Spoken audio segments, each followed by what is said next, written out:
নমস্কার, ঘরে বাইরে অপর্ণায় তোমাদের সবাইকে স্বাগত জানাই। আজকে আমার রেসিপি সাম্বার। এটা তৈরির জন্য আমি এখানে নিয়েছি 1 কাপ অড়হর ডাল বা তুয়োর ডাল। এটা আমি ভালো করে ধুয়ে ভিজিয়ে রেখেছি। এখন প্রেসার কুকারে ডালটা দিয়ে দিলাম, দেব 2 কাপ জল, আর দিলাম একটু নুন, একটু হলুদ গুঁড়ো আর একটু রিফাইন অয়েল। এটা ঢাকা দিয়ে আমি 3টে সিটি দিয়ে নেব। এদিকে আমি সবজিগুলো কেটে রেখেছি। 3টে সিটি দেওয়া হয়ে গেছে। এখন ঢাকাটা নামিয়ে আমি দেখে নিচ্ছি এটা কতটা সেদ্ধ হয়েছে।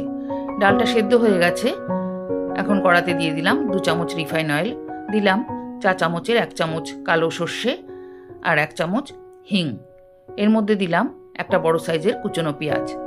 এটা একটু ভেজে নিয়ে দিয়ে দেব 8-10টা কারি পাতা। এখন এটা একটু ভেজে নেব।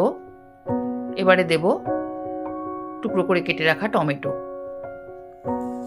টমেটোটা দিয়ে এরপরে আমি এক এক করে সমস্ত সবজিগুলো দিয়ে দিলাম।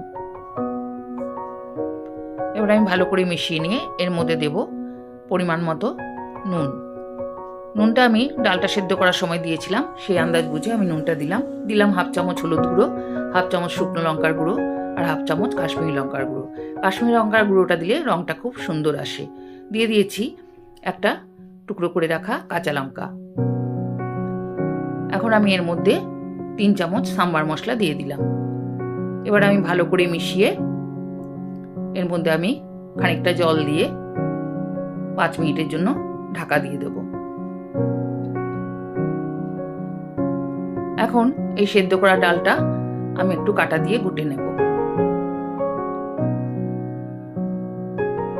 সবজির মধ্যে দিয়ে দিলাম অল্প একটু গুড়।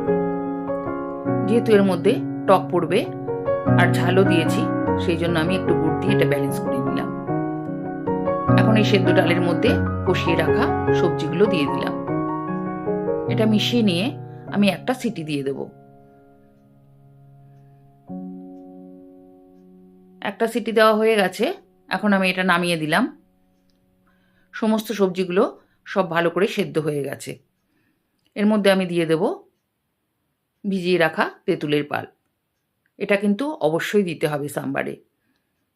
এখন ভালো করে মিশিয়ে নিয়েছি। সব শেষে আমি 2টো শুকনো লঙ্কা আর একটু কারি পাতা ভেজে এর মধ্যে মিশিয়ে দেব, যাতে কারি পাতার গন্ধটা খুব ভালো আসে। এখন মিশিয়ে নিয়েছি। এটা একদম রেডি হয়ে গেছে। এখন আমি সার্ভ করে দেব। এই রেসিপিটা তোমাদের ভালো লেগে থাকলে অবশ্যই আমাকে একটা লাইক শেয়ার করে কমেন্ট করে দিও। আর যে সমস্ত নতুন বন্ধুরা এখন আমার চ্যানেলটাকে সাবস্ক্রাইব করোনি, তারা সাবস্ক্রাইব করে দিয়ে পাশে থাকা বেল আইকনটি প্রেস করে দিও।